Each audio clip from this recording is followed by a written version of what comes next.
Aujourd'hui, un piratage énorme, plein de sites web crypto sont concernés. Évitez de réaliser des opérations sur des sites crypto aujourd'hui, le temps qu'on y voit plus clair. Je vous explique tout ça, c'est vraiment énorme et il y a aussi pas mal d'autres actualités, donc on va en parler aussi de l'inflation, de Donald Trump, mais focus sur l'aspect sécurité de ces piratages. Alors, qu'est-ce qui est en train de se passer ? Ça a commencé avec deux sites web, de très gros sites web crypto.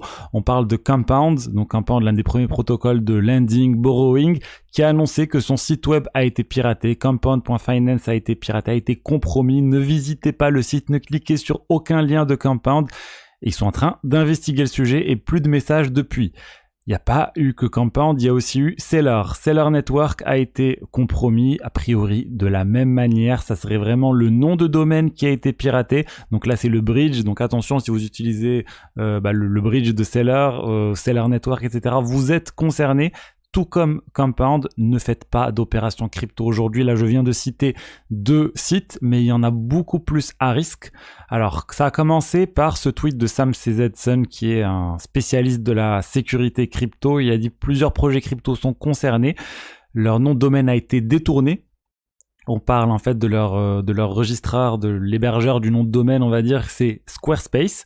Et qu'il faudrait passer sur d'autres hébergeurs différents. Donc si le site web que vous utilisez pour la crypto, Uniswap ou autre, Uniswap a priori n'est pas concerné, pas dans la liste. Mais s'ils utilisent Squarespace, alors il y a un risque. Il y a eu ce script qui a circulé, qui a été lancé par 0xNGMI, qui est le cofondateur de DeFi Llama. Il a fait tourner un script pour essayer de voir quels sont les sites web à risque qui sont chez cet hébergeur Squarespace. Et voilà une première liste qu'il a donnée. On retrouve Stellar, donc Stellar a été compromis. On retrouve aussi Pendle Finance, vous savez à quel point j'apprécie Pendle Finance.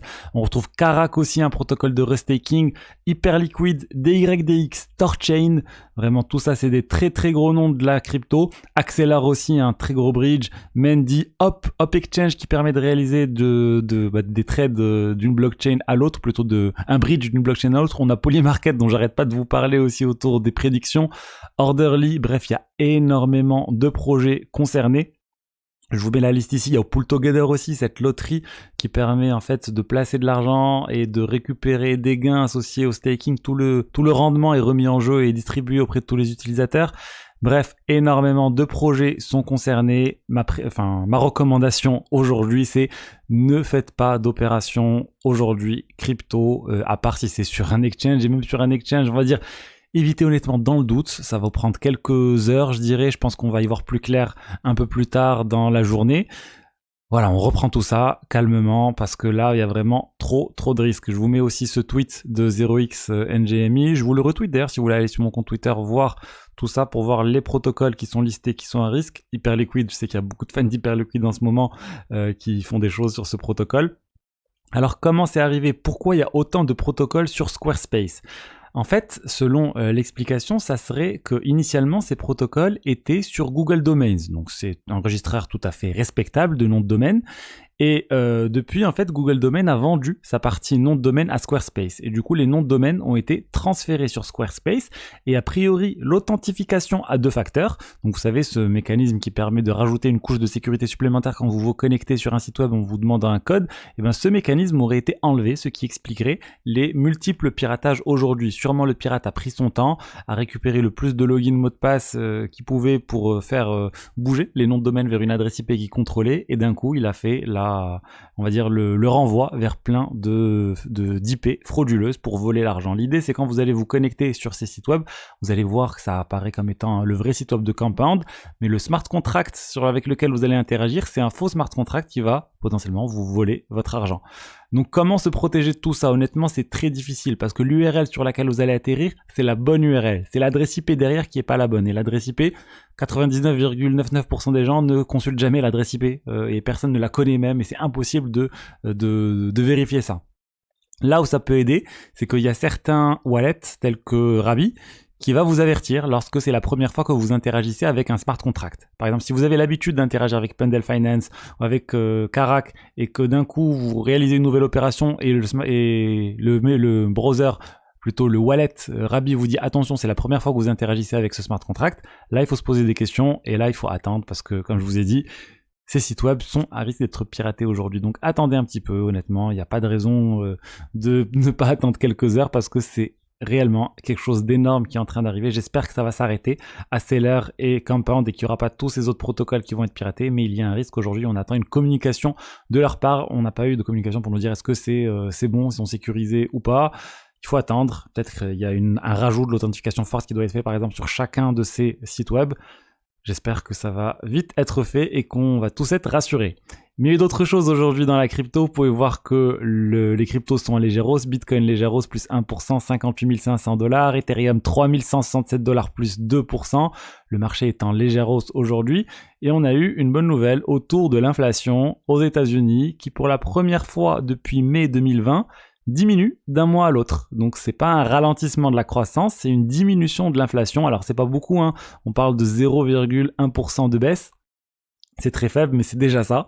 Après, vous savez ce qui s'est passé avec le Covid et les milliards et les milliards qui ont été imprimés par la Fed.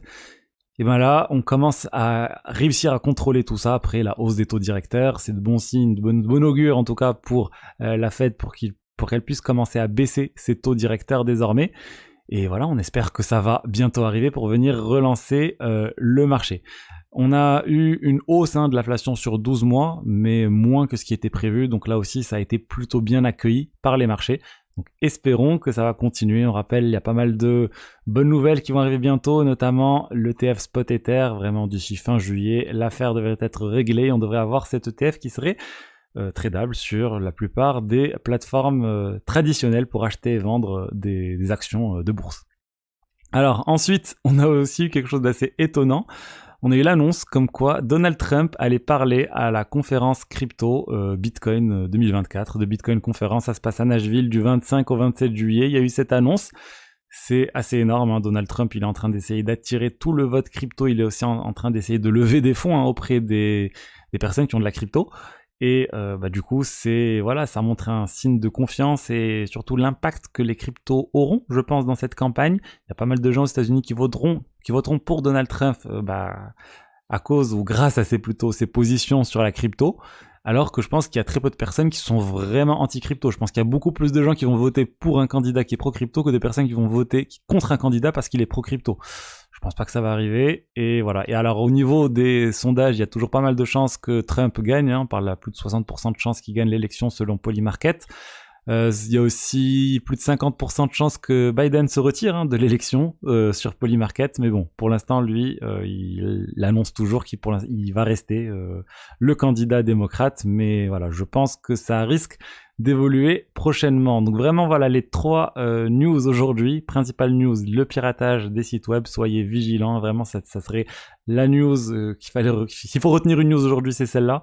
Soyez vigilants, pas d'opération, honnêtement, patientez. Quelques heures, d'ici demain, ça devrait être plus clair sur ce qui s'est passé. Mais voilà, a priori, le nom de domaine a été redirigé vers des IP frauduleuses pour plusieurs sites web crypto différentes. Voilà ce que je voulais vous dire aujourd'hui. J'espère que le contenu vous a plu. Si c'est le cas, n'hésitez pas à liker, commenter, vous abonner. Vous avez en description aussi des liens qui pourraient vous intéresser. J'ai une formation, j'ai des Bitvavo, l'exchange partner, il y a toujours 10 € offerts sur la plateforme. Donc voilà, n'hésitez pas si vous voulez soutenir la chaîne. Voilà ce que je voulais vous dire et à demain pour la suite. Allez, au revoir. Ciao, ciao.